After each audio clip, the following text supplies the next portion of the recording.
Hey guys, it's me. Welcome back to my channel. Happy Monday. I'm here to talk to you guys about money. On the video, it's because you're interested in hearing about the 4 types of accounts that you should have at bare minimum. So if that's something that interests you, be sure to stick around. But before we hop into the video, if you haven't already, please hit the subscribe button, hit a like, some quality information here. But without further ado, we're just gonna hop right into the video.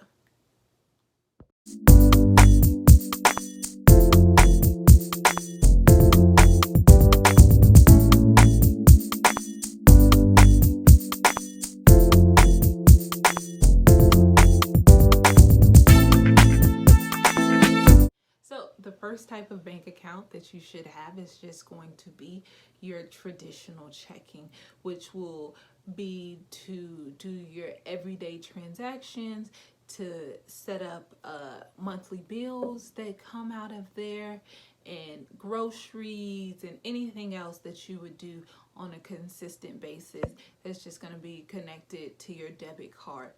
Not much to say about that account, almost everybody I know has a traditional checking account. Get your check automatically deposited into your bank account, and you just keep on going.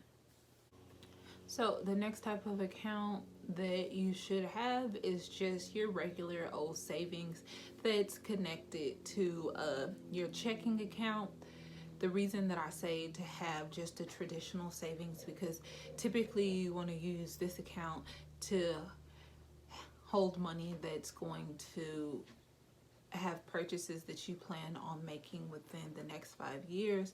I would say 1 to 5 years, whether that's buying a car, whether that's a down payment for a house, or whether that's you going to redo something in your house, whether it's flooring, an investment property, some things that you want to have over there.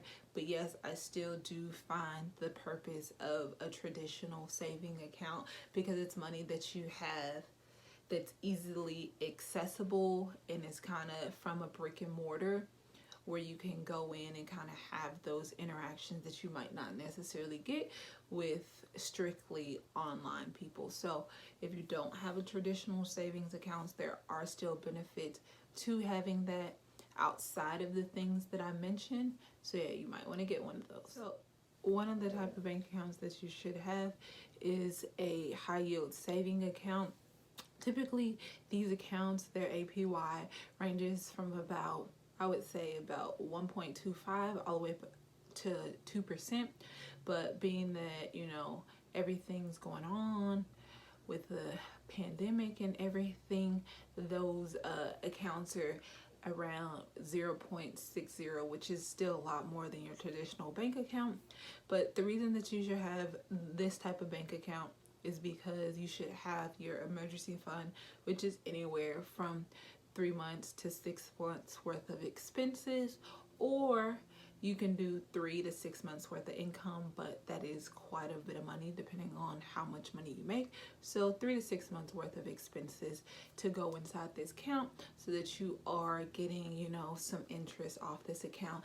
And typically with these accounts, they are online based, which is why they can give you such a high APY, and which is why your money should be over there, because it's not easily accessible, but yet it's still there. Should you need to transfer money to there, they easily connect to your traditional bank accounts, and usually anywhere from like 2 to 3 business days, and you see the transfers deposit over there. They do have express transfers as well that usually cost like $1 and something if you wanted to have it within like 15 minutes to an hour. Some of the high yield savings that I'm aware of are American Express. I know Ally Bank, they have one, and there's plenty of other ones out there, but those are the 2 that I'm very familiar with. I personally have my high yield savings account through American Express, and I've probably had it now for, I want to say, about 4 years. And yeah, everything's been pretty effortless, making transfers and signing up for the account. It probably took all of 20 minutes, if that. I just had to have, my bank information in front of me. They put in some deposits, and then a few days later you verify those deposits, the 2 different amounts that they put in, and then once it's set up, through my job, I just have those savings automated to go over there. But yeah, high yield savings. So the next type of bank account that you should have is going to be your sinking funds.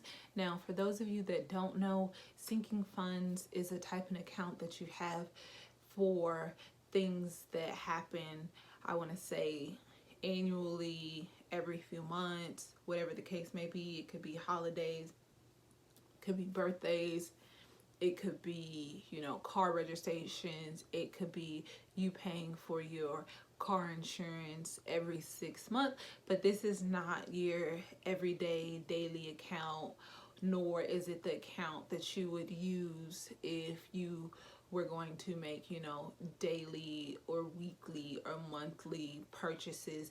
That would be for a different account. So if you don't have a checking account, just a regular checking account to host your sinking funds in, and that is something that you should probably look into doing. To recap, you should have 4 different bank accounts. Your traditional savings should include larger purchases you plan to make in the next 1 to 5 years. Your regular checking should be for everyday transactions and bills. Your high yield savings should hold your emergency fund of 3 to 6 months worth of expenses. And lastly, your sinking fund should be for annual things like birthdays, holidays, car registration, and vacations. I really want to thank you guys for taking the time out to watch my video. I hope that the 4 different bank accounts that I mentioned in this video did serve some purpose to you. In the meantime, be sure to check out some more of my content, and I hope that see you guys in the next video, in the comments, and definitely in this comments as well. So in the comments below, let me know of some other type of bank accounts that you might find to be essential that I didn't mention here.